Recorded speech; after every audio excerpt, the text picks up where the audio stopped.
Miigwech, I'll come over here for a question that I've got a series of questions on paper here. Thank you.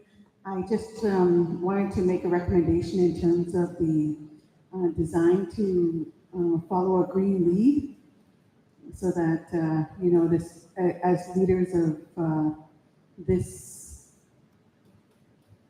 type of home for First Nations people and their communities, to have it a engineering and design that includes not just the social development goals, but also cultural components, and I hear that in there, so I appreciate that. But the other thing I was wondering is, in terms of the walls and the ability to see the natural landscape, if whether inside there could be parts to include like living walls as well. Yeah, that's a great comment. Yeah, great comment. I'm going to write that down and we'll come back. Okay, I have another question back here. Hello, yeah, local drywaller here. I just a quick question there is, do you put into account all your ductwork, air exchange in your architectural design? Because I've worked on buildings where it wasn't really put into account, and it was like kind of all over the place. Bulkheads everywhere, you know what I mean? I know exactly what you mean. I mean, and we're actually, this is kind of a neat example. We're actually in a building right now. This is an older building. It's a pre-eng building. And you can see behind you, Mike's sitting right beside you, and he knows as well as I do. You're looking at ductwork that, was never thought of back in the day when this building was built. So we're making do the best that we can to bring fresh air throughout the facility. But I've been in buildings where that it wasn't coordinated, and that's part of the time. That's why it's taking so long to draw and design build, because there's mechanical, electrical engineers, there's structural engineers. We have to take all those pieces and coordinate them and make sure that ductwork fits, that it's not jammed in the corners and spaces and twists and turns and things like that.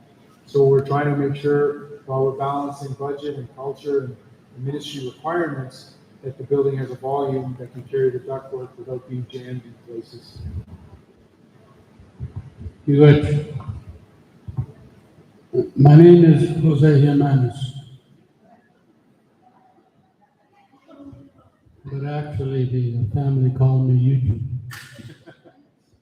I'm the former chief of Wicomico, alongside my elder over here. The first thing I'll let you know is he took that 59th bid home. So that's where you'll find it. But on a serious note, I unfortunately lost my geographical training as to where the building is actually going to be located. The second question is, how much acreage is it going to take? As I understand it, is it someplace in behind the current band garages? Well, would there not be a noise factor there? Because they start work early and they fire up the equipment. And the band garage used to be located on this side of Manitowoc Bay, just adjacent to the current business owner there. I can't think of his name. But anyway, and the Indian Affairs offices were across the bay to where the old hospital was, and they located the van garage on that site so they can keep an eye on the public works for people. My uncle Andrew was one of the first road superintendents. And then they decided to move the building downtown here, and I believe it's in behind the current van garage. So if I was an elder, which I'm not, if I was to reside there, and you mentioned about the private rooms, which is good, I'd be concerned about the firing up of equipment, van grader, bulldozers, and what have you. So, and as I say, I'm also wondering what is the acreage where the building is going to be located. And to my way of thinking, as a former lands officer, I had requested Indian Affairs for funding to buy back some of the surrounding lands that weren't occupied but were under what was called a notice of entitlement.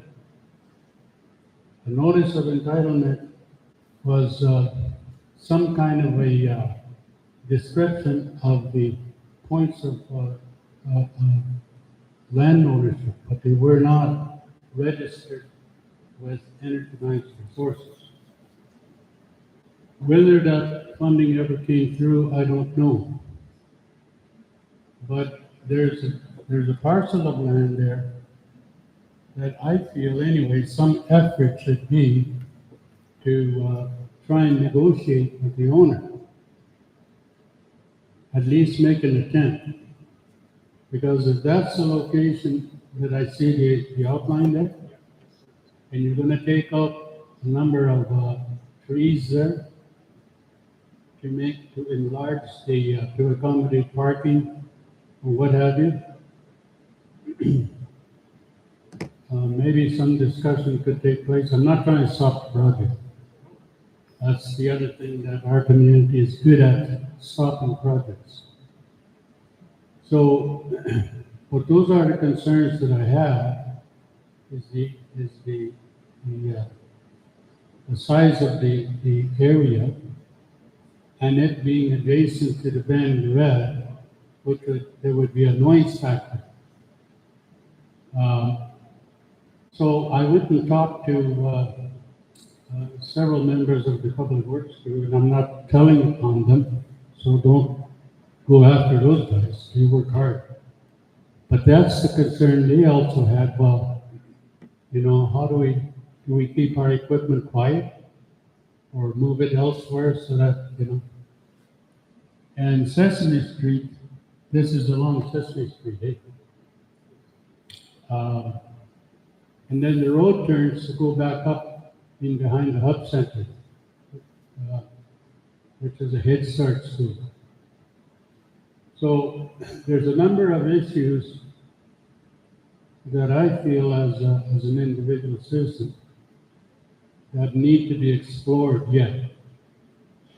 Number one, can you negotiate with an adjacent landowner, or it's wide open and it's close to the powwow grounds?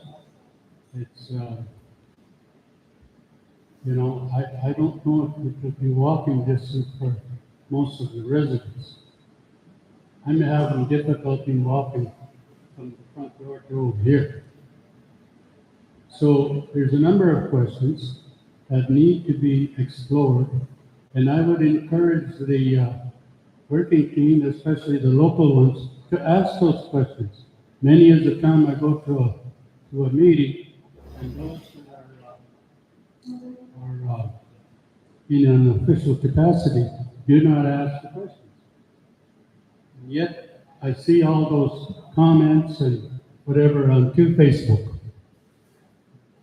So, this is supposed to be our home, and so we need to set the criteria and the game plan that it shows as we couldn't come unceded territory,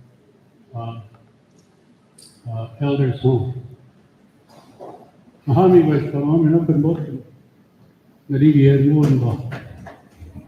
think I can answer some of your questions. Only three? I'll do my best. I guess first and foremost is it's really important, and I can't emphasize this enough, that we're here to learn as well.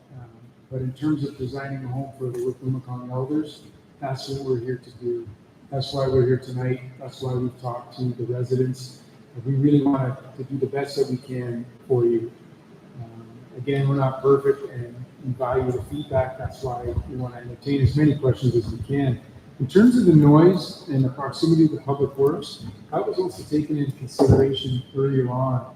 And one thing we have to be mindful of is the newer codes and standards, just in terms of the building code itself, provides a really high level of insulation in the walls, triple pane glass in the windows. So there's a good degree of acoustic protection just at the building surface itself. The other layers of acoustic will come from the landscape to the best of our ability in terms of treating the area and muffling that sound as best we can. But the building itself, in its typical technical design, is going to have a higher degree of insulation in the walls that probably any other building in this community has seen. And the windows themselves will be triple pane glass, and that in and of itself is going to provide a lot of acoustics as well. So we've taken some of those things into account already. The land size is roughly 12 to 15 acres. And I could be corrected on that, but it's a very large chunk of land. Plus or minus 12 to 15, somewhere in that neighborhood. I'll verify that. But that's the number that's in my head. Now, Miigwech, another question. Would dialysis unit also provide services to community? So just to, quickly on that note, the dialysis unit is not funded by the ministry. So that space in and of itself would be more considered public space. So my guess is yes, it would be open to the community, but that's also an operational question that would come through the nursing home as well. Okay, and the next question, would building accommodate special characteristics for dementia patients, i.e. separate living, special flooring, plus other such features, i.e. security? I'll try and answer those in reverse order, and Rochelle or Doug, feel free to jump in, but say the last part again, Carrie. Sorry.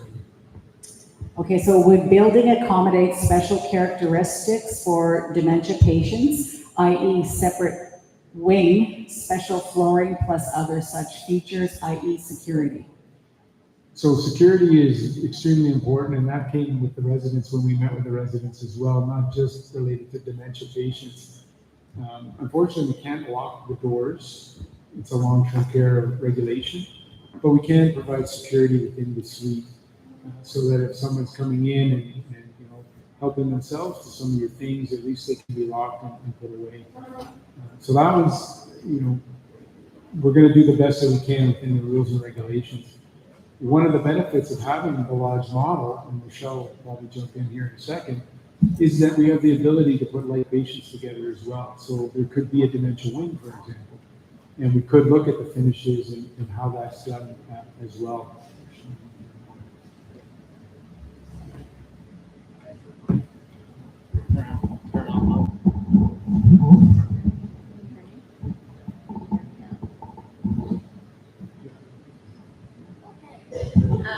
So just to add to that, there is not specific ministry funding for a dementia wing.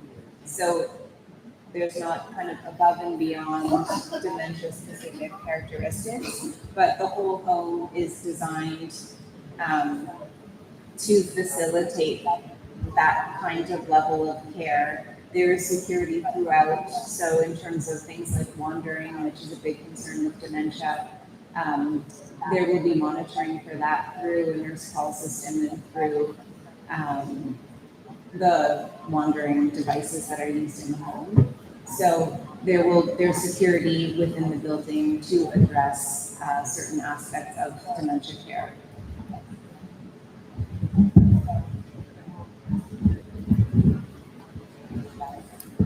Okay, I'm going to go back on the floor for a question. Where will the main road be? Would they have to upgrade all the other roads on Sesame Street and around the hub center for all the traffic? I'll be coming into the other home. There will be some upgrades down the main line here. Actually, maybe it's better if I use my shadow. There, right up through there. The service road for the facility is through here. Your shipping and receiving will come down through this area here and back out to Wimmicom Way. Then the main access to the parking areas will be through here. Does that help?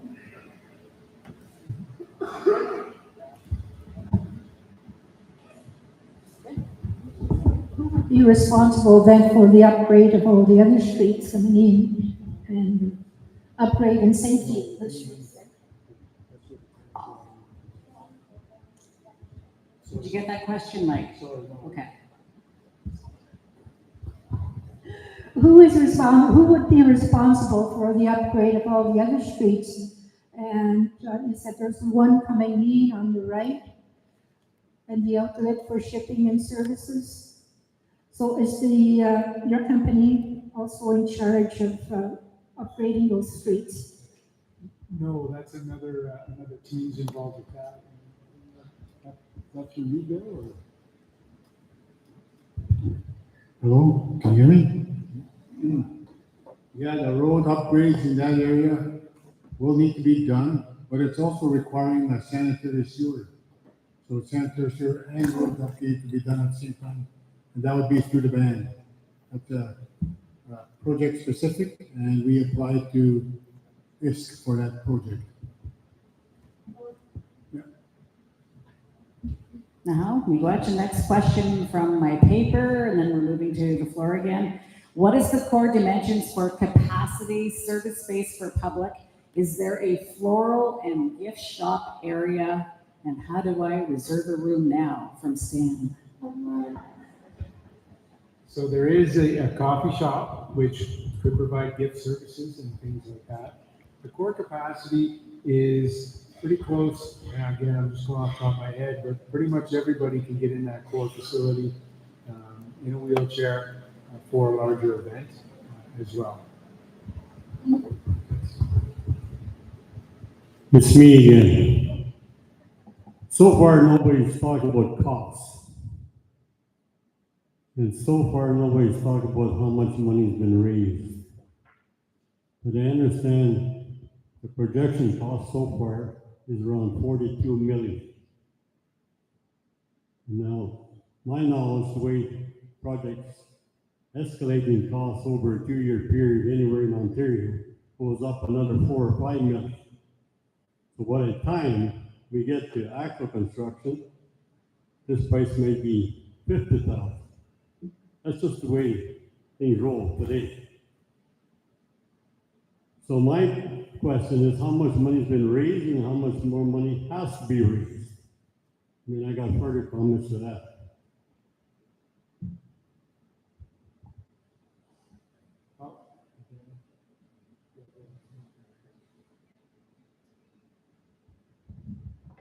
Before I hand this over to Keith, who's got a couple of monikers now here, compliments of the Wimmicom. One is Ken and the other one now is Chris. And this microphone makes me feel a bit like a DJ. Is there any special music requests before we end the evening? I did mention that we have $1 million that's been raised in our fundraising campaign. Excuse me, how much? $1 million. That's what we have raised in our campaign right now. That's still ongoing. The government has been supportive of us, but hasn't provided us an actual number yet.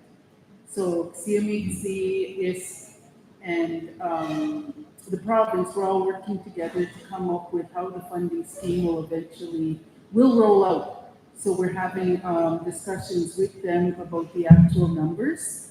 They are supportive. We can't give an actual number at this point, but we have made our submissions. We have continued our talks with them, and they are supportive, and that's the message that we've got from each of the different ministers and ministries, is to keep going with the work as is, because they are supportive of the work. Premier Ford is very determined to get these facilities funded and constructed. So that's one of the things that we have on our side. CMHC will contribute once ISC has decided on some numbers. And so we're still in negotiations with them about what the actual numbers will be. Thank you, Chief. So in other words, we're kind of sitting in the dark. No, we're not sitting in the dark. We know how much we need. We know how much we're asking, but it's we can't get answers overnight as well. So it's a process, and so that's what we're engaged right now in the process of determining which agency and which ministry will provide us what amount of money. In terms of one of the last questions that was raised about the site location and its proximity to the band garage and the noise factor, there is plans right now, tentative plans. I don't have specific details on it, but the band garage is looking at being moved up to the light industrial park area. So Lauren Sinway, who's the public works manager, is looking at that as we speak. And so the band garage likely won't be there by the time we look at the occupancy stage for the nursing home. So that's one of the questions that I can answer. The other question about dialysis, that would be open to the community, but that's also another process that we have to work towards in order to make sure that that's a reality for our community members that has been identified as a need, and that's something that will continue ongoing as work. So that covers those parts. As far as the trees go, we are going to do everything that we can that supports all the environmental nature of making sure that we follow the preservation of trees and all of those species that require that kind of attention. So we'll be doing that. We do have, on any given day, we do have trees and logging as an industry here that has, as an industry, would have removed far more trees than this project would have as well. So that's another item to keep in mind where we're going to use this area and using trees to save for, as the presentation was made earlier, to use for other reasons on the site, and also that we're not looking at removing trees for anything other than to look after our elders and provide for a home that's needed because of the licensing that's at issue right now. So those are the ones that I can take, and I'll hand the rest over to. So this was on. So to be more specific with respect to some of the funding, the Ministry of Long-Term Care offers funds. They assess it per bed per day. There's a base funding for redevelopment of beds, which is somewhere in the order of $20 per bed per day. That's just towards capital for building the buildings. Now, as of December, they put forth this new program where they call it a construction top-up. And so that amounts to an additional $35 per bed per day. So the base amount would have been in around 10 million. And the additional top-up would add approximately 15 million. Now, you can't just do a straight number calculation based on per bed per day, and that because the money comes to the nursing home over a 25-year period. So we have to project that back because the construction dollars are in 2-year time, and that's when it has to be paid. So it works out the Ministry of Long-Term Care on its own and through accessible to this top-up program that's currently offered would amount to somewhere in order of 25 million. And the balance is being requested from ISC as it was noted, and CMHC as well. Part of CMHC is they do offer a forgivable loan amount, as well as a really favorable interest rate to borrow the money. So that really helps the overall project as well. That's it.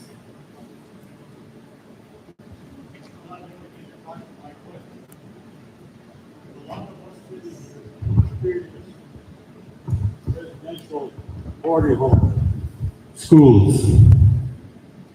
And I'm suggesting to all of you sitting at the head table to come up with a proposal that is extremely strong and asking the federal government to release some monies for this home on behalf of all of us that experience residential boarding home school. And that pot was announced just before or around Christmas in excess of billions of dollars, all kinds of money.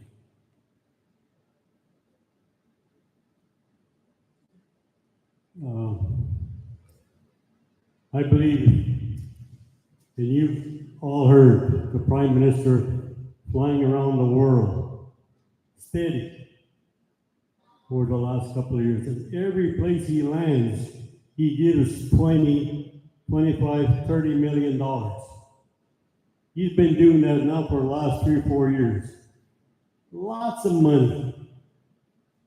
So I'm suggesting to all of you, let's go and tap that wealthy the federal government has, and let's go get that indigenous residential school money.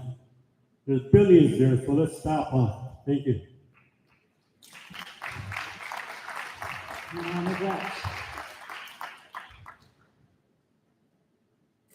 All right, we'll go to our next question. Hello, I wanted to talk about money also, and the previous residents that are at the nursing home now, once they move to the new nursing home building, I do know that the fees have changed from the Ontario government regarding being in a nursing home, such as a semi-private room and a private room and a ward. So I'm wondering, is this going to change for the residents now?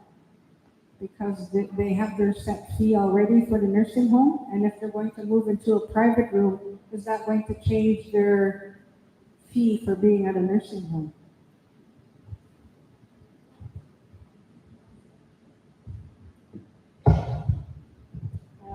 Elizabeth speaking. It's not gonna change, the fees. It's only gonna give the residents their own private room, but the fees will still stay the same.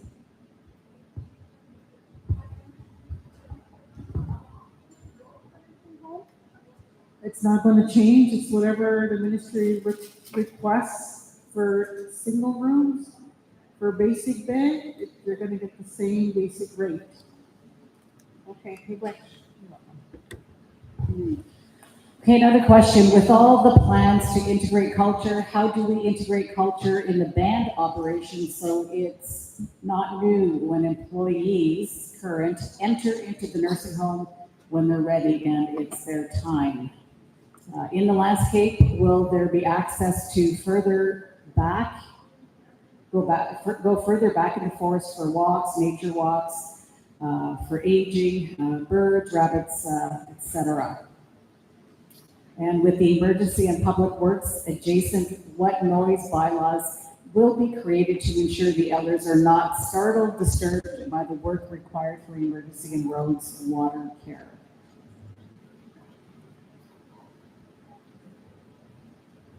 Did I need to go over that? Did we cover some of that already? I think in terms of the walkways, again, Terrence has done a really beautiful job in terms of structuring that around the site, within the site. There'll be connecting pathways for wilderness walks. And as the deforestation occurs, some of the trees that have been removed will go back or will be replanted. So there'll be a lot of opportunity, and we're looking forward to wildlife returning to the area as well. What was the first question? So with all the plans to integrate culture, how do we integrate culture in the band operations so it is not new when employees current enter into the nursing home when they're ready and it's their time? So I would think that's I'm not sure we understand the question. yeah, I'm not sure either. Who had that question? I think that's more in the, your operations in the band, cultural. It seemed to have two Awareness, I think. components, the operations, and Mhm. it sounded like when someone was near their end of life, so I'm not sure. Okay, so we're not too sure about that, whoever asked that question. Did we refer to the emergency public works adjacent to the noise bylaws question as well? Will be created to ensure the elders are not disturbed by the work required for emergency and roads water care. Yeah, we're looking at, if the band members are looking at a bylaw in terms of noise, I think that that's a great question because it not only serves to highlight any noise issues for this construction, but I think in terms of everyday living as well. And if the band members support a community that is not disturbed by the nuisance of noise at all hours of the night, I think that in terms of that in and of itself as a bylaw or some sort of not prevailing is a good one to bring forward and for council to consider as well. I think that the other item about culture is that the culture is infused within the building itself and who we are. The fact that people will become palliative during their stay at the new nursing home and the fact that they can stay there during their palliative time is what's going to be important, that we already know what's important for our people. Once we look at stages of end of life, we know about what's comfortable for our people. We know about smudging. There'll be the proper ventilation and respect towards that in terms of building design, that people can gather in the room and will understand those kinds of things. And so the culture is really going to be built not only into the design, but with the people that work there as well, the people who live there, as well as the families who will come and support that culture during that stage as well. So I think that we've got it covered, especially with it being in our homeland, our unceded territory. We understand what those needs are, and that's why it's very important that we make this a reality. Earlier, there was a notion that there would be a strong proposal being put forward. There is a strong proposal that's being put forward. I'm not at the discretion of releasing government funds. I'm not in the Treasury Department. I'm not the Prime Minister, but we can certainly, and we have been going very hard with delivering the message on building this home within the community. You'll note that as part of my presentation, as well, that was to be Shelley's presentation. There wasn't a lot of work done on the nursing home itself during COVID. And we know that COVID was from the period of 2020 to 2022. So in that time, we really started moving forward in November and December of last year. So in a few short months, we have accomplished a lot of work. So to suggest that we have not had a strong proposal, I think is misleading. We have had a very strong proposal with very hours upon hours of work put into it, and a lot of advocacy put into it. So I wouldn't agree that there's been a less than strong proposal. I would say the opposite. That since the pause of the period of COVID, we have been working very hard, as I said in my presentation, on a daily basis, on a weekly basis, and bi-weekly basis as a project team. So there has been a lot of hard work that's done. To put it in terms of going after residential school funds and a way to unlock that overnight, I think is misleading to you all as community members. That's just not how the government works. And it's based upon consistency in the message. It's based upon strength in the technical pieces, as well as the political advocacy and the project management pieces. And those things are working on a daily basis. So I can tell you that, and I can assure you that as community members, that this has been in an active mode since November of 2022. Okay? Miigwech, Imam. Now, when this question here relates to jobs and job creation, when we're looking at the number of jobs to be created, do we have an idea on the number of jobs? Any kind of breakdown? The kitchen staff, laundry, anyone? Elizabeth? Yes, we actually, just because we're increasing our beds from 59 beds to 96 beds, so currently we have about 60 employees. And usually the rate is about 1 employee per resident, so we're looking at about 100 employees altogether. So we're definitely gonna need, more registered nurses. We're gonna need 6 full-time registered nurses. We're gonna need, 4 part-time registered nurses, 4 casual. We're gonna need registered practical nurses. We'll need about 7, and we're gonna need full-time and part-time, 4 casual as well. And personal support workers, we're gonna need more. So we figure we're gonna need about another, 30 full-time, personal support workers, 10 part-time and 6 casual. We're gonna need more activity staff, recreation staff. We're gonna need more, dietary staff. We're gonna need more, housekeeping. It's probably double than what we have right now, so, now's the time to get that employment out, schooling out there so we can create the employment and increase our economy in the next couple of years. Naomi, which is still on jobs. In June 2025, will the current workers be out of a job? What's going to happen with the jobs with the current workers? Well, the current workers are still gonna be there, absolutely. So they would just transfer over to the facility. Yes. I was gonna give it over to Mike, I'm not sure where did it go, there he is.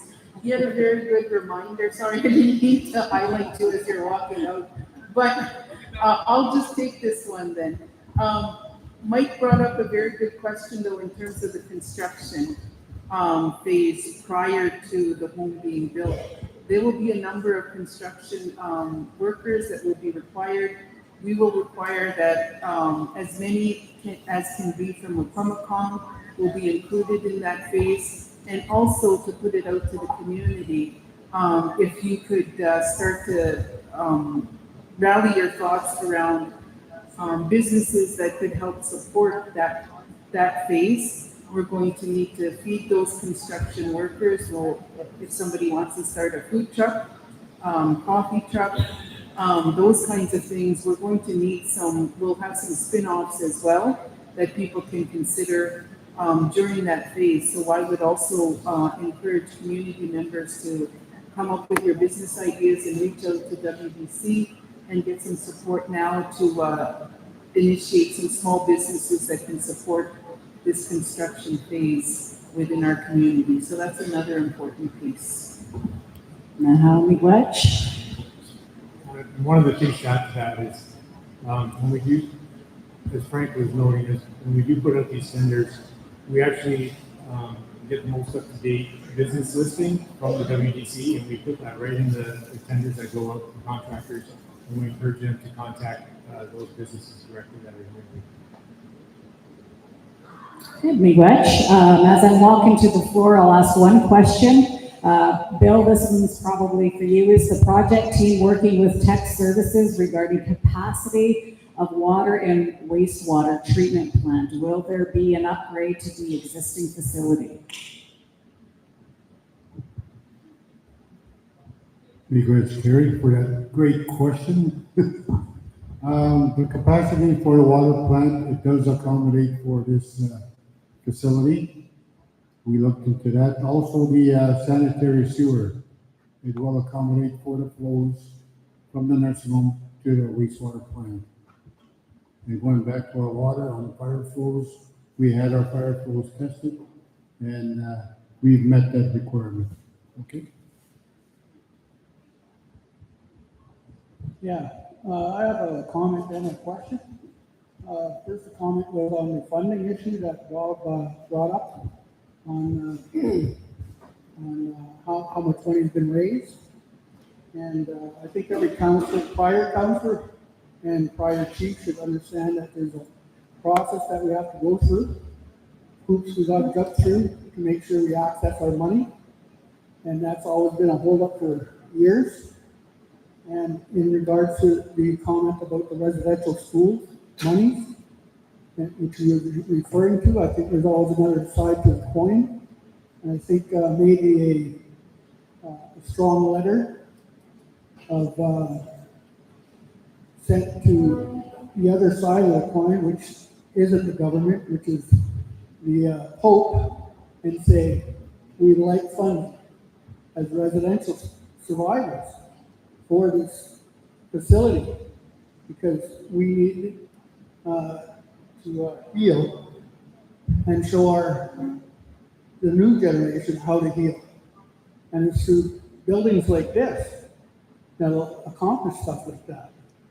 And I think we need to solicit the Pope and say, hey, if we raise half the money, they're not a poor country, by no means. They got money all over the world, and I'm sure $25 million would be a drop in the well to them. So I think it'd be worth trying to take that road as well. Thank you.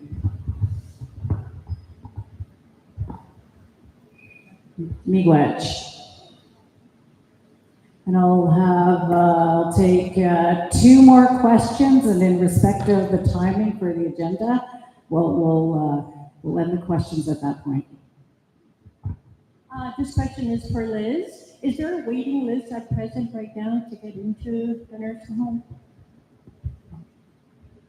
Currently, right now, we actually are full house. We have 59 beds, and they're all full, and we have 18 residents on the wait list. Okay, so you've got 18 waiting to go Yeah. into the new nursing home, which could possibly be more. Yes. And I know you accept native and non-native. What's the percent-wise?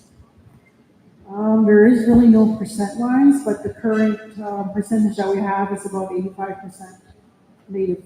85% native? Okay, curious. Thank you. You're welcome.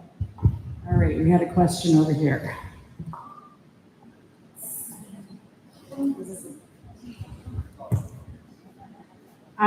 My question was in regards to the land. I have a relative of mine, Mr.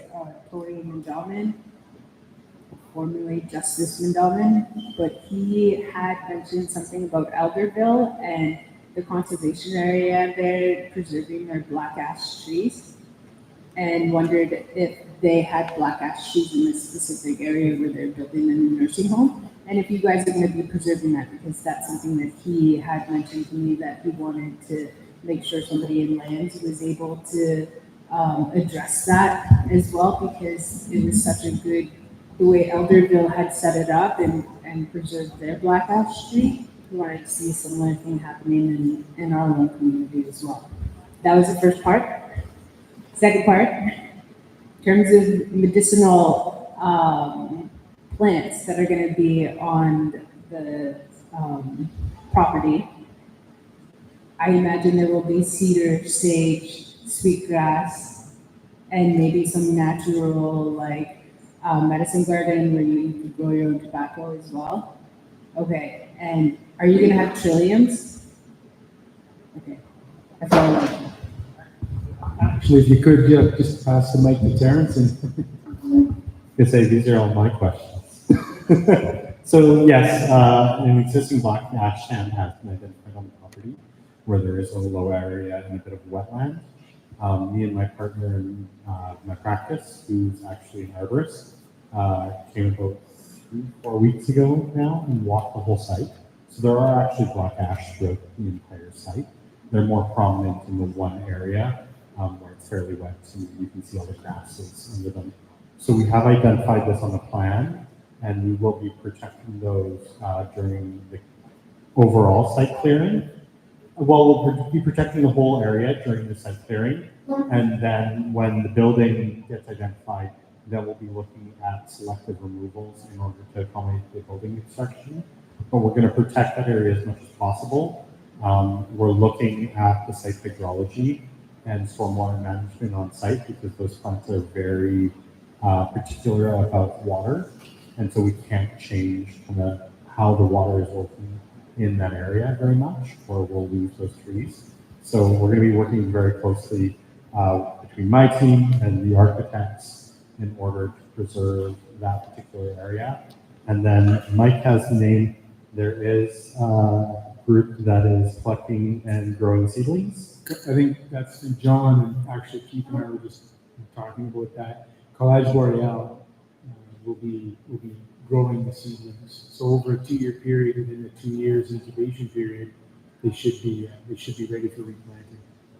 Yeah, and then my team's also looking at the long-term storage of black ash seeds for archiving, because what we found is other communities, because of the emerald ash borer and the unknown kind of future of black ash right now, some communities are archiving seed so that when the black ash or when the ash borer is kind of finished decimating Ontario's ash population, then we can replant once that kind of risk is over.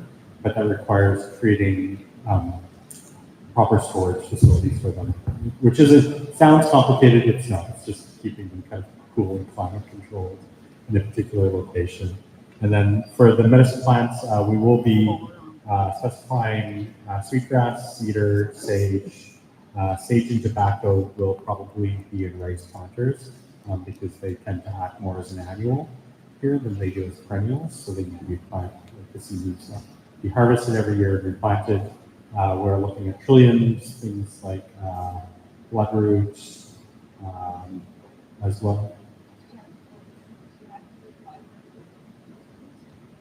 No, not usually.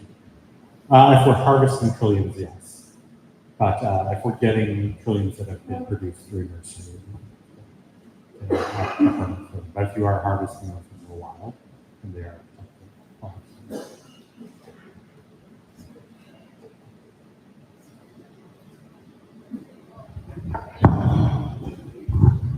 You want to know if you hire any Mexican gardeners?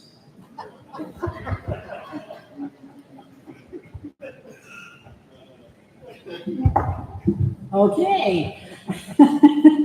Okay, miigwech for that. And as I mentioned earlier, in respect of the agenda and the time, we'll cut off the questions at this point.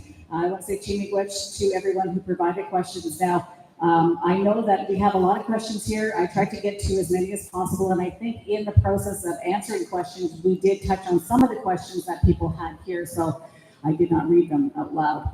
But what we're going to do with these questions is I'm going to keep them all in the communications unit, myself as well as operations and communications. We're going to go through these questions, put them out, and we are going to find the answers, and we will be sharing that with the community. So if you do have questions, make sure to drop them off with Bev in the back. She has a box that we do want to hear from you and your thoughts, and we'll get to those questions through our communications. So having said that, we want to get on with our draw. So everybody that entered, they put their name in the draw. We have Michelle Grubin here, and we have Bev Pelchy, miigwech to the ladies that were taking all the names and giving the information that as everyone came in. And we have Haley Trudeau. I don't know if she's still here. There she is, our young lady. She's working with Elizabeth and her team. So she's been here all day, helping with the preparation and getting everything ready. So a big hand for our helpers this evening. And again, we got to our IT staff. They did our live stream and all the audio and this huge screen. That's amazing. miigwech. And I want to say miigwech to all of our panelists up here for taking the time to spend to give information to the community and to listen to what our community had to say and the questions that they have. And as a team, we're going to continue to work on the questions and the concerns as a team as we move forward. So all of what you had to say is not going unheard. We have a dedicated team here and very dedicated. So miigwech everybody. I think maybe we'll call up maybe some of our visitors to come and pull the names. Come on, Doug, Rochelle, Terrence. Let's pull up some names. Oh, he says I gotta get my, we'll kind of have a little tea coming up here. Okay. Now, we'll have to get someone to pull, Terrence, you want to pull the trolley? We're gonna unveil some prizes here. Yeah, just bring it up to the front. Oh, there go the noodles. So once we finish our draw here, we'll have our closing song and our closing prayer as well. Bev, sure, come on up. Come on, Bev. All right, let's start with our fishing rod package. Let's bring it up here, Terrence. You look really, like you're having a really hard time. All right, do you want to bring that up here? Let's bring it up here. Right here. Yep, just grab your name and then bring the whole system up. Let's get front and center. Okay, so you want to grab the fishing rods. We've got some fishing rods, and we have, so Doug, you can be like our Vanna White, you can show, or Price is Right, I don't know. I'm not good with my shows. So we have that. This also goes with that. Doug, can you hold all of that? Oh, it's a family pack. And then we have off, because you have to have off on when you're out fishing. Okay, so we have our name. Okay, so Bev. Doris Manitowabi. Wow, Michigan Doris. She's right here. She can take her I guess her oh yeah, she's gonna come and get it. Why, are you gonna drop it, Doug? Oh, why am I holding this? I feel I'm holding a cake. No, here it is. I'll grab that off. Okay. Woo, okay, let's do our beach package. So we've got 3 noodles, and we've got a kite, and we've got some sunscreen and some towels. Yes, that's what we have. Okay, Terrence, you can hold that one. Who's going to draw the name there? Oh, you got it? Okay. Linda Fox Turtle. All right, Linda. Awesome. Woo-hoo. Over here, Linda. Terrence is coming to see you. All right. So our next prize, we have these here. So who's going to grab that? Doug. All right, Doug, it's these two. So you can have some fun on the pool or at the lake, at the beach with 2 floaty devices. Okay, who gets that? Dorothy Francis. Dorothy Francis. Oh, there she is. All right. Awesome. Oh, thank you. Neighbor. All right. Next we have, let's move this to the side. Okay, we'll save those for later. Okay. One here. One of those. Doug. So what are we calling that? What is that, Doug? Okay, that's a raft boat set for 2. 2 people can fit in that, I guess, right? Look like small people, kids, I'm not sure. Okay, who do we have winning that one? Mike John. Mike John. All right, Mike John. Okay, we'll do the next one, the same thing. Thanks, Rochelle. Bev Shawanda. Bev Shawanda. No Bev? No Bev? She's gone? Okay, I'll have to redraw.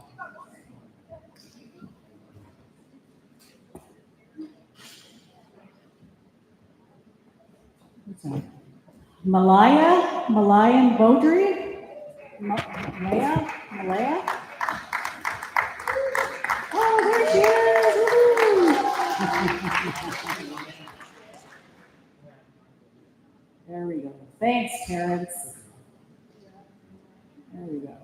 All right. Okay, the next one we have. Okay, that's French. What is that? Expandable storage wagon. Wow, we can just put that there. So an expandable storage wagon.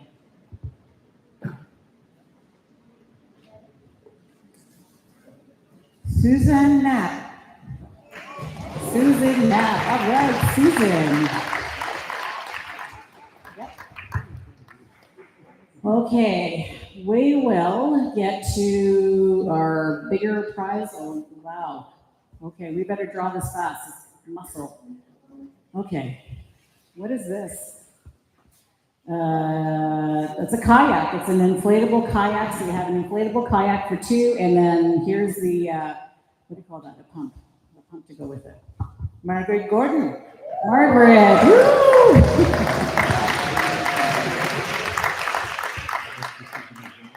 Good. All right. Now, we'll keep that one there. We got one more. This is I guess it's a one-person kayak inflatable, and you get the pump as well. Don Tobacco. Don Tobacco? Don is gone. I hear Don is gone. Okay. We'll have to redraw. Yeah.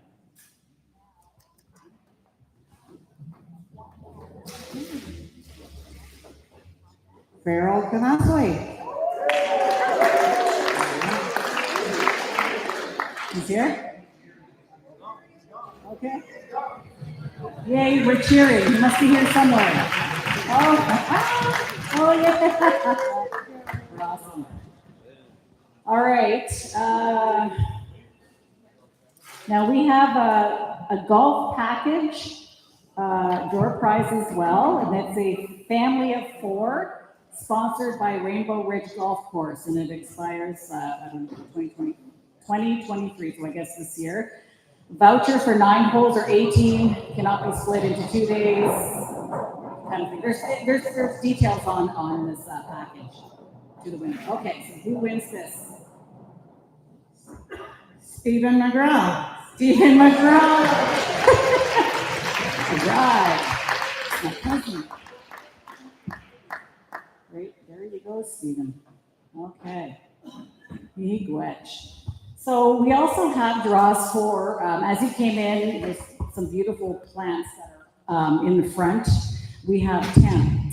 Okay, so what we're going to do is we're going to draw the name, and then that person, you go make your selection of what you want. It's all behind that white wall back there, okay?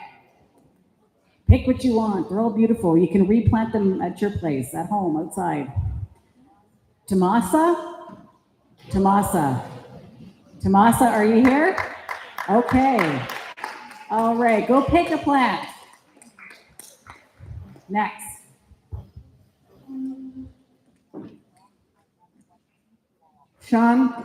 Clayton Trudeau? Scan? Yeah. Clayton Otek. Scan. Matthew, did you want to help him? Pick a plant. They're all in the back. Yeah. They're in the back. Matthew will help you. Okay, that's 2. We've got the third one. Connie Pirwankat. Connie. All right, Connie.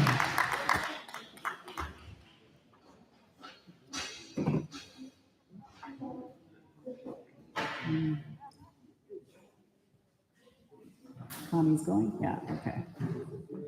Terry Baudry. Terry Baudry. Terry? Is Terry here? No? No Terry? No? Okay. Fred Bell. Fred Bell. Go pick your plant in the back, Fred. How many do we have?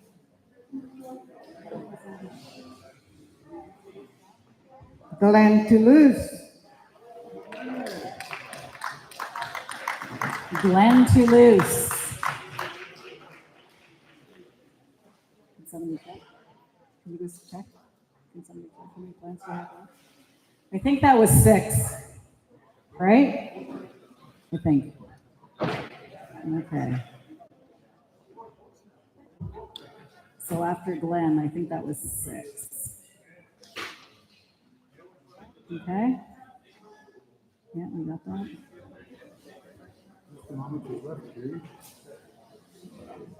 Six, okay. We have 4 more to draw for, okay. Yep, we can draw. We'll get Mike to pick a name.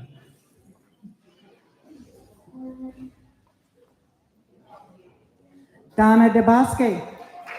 Donna, oh, Donna.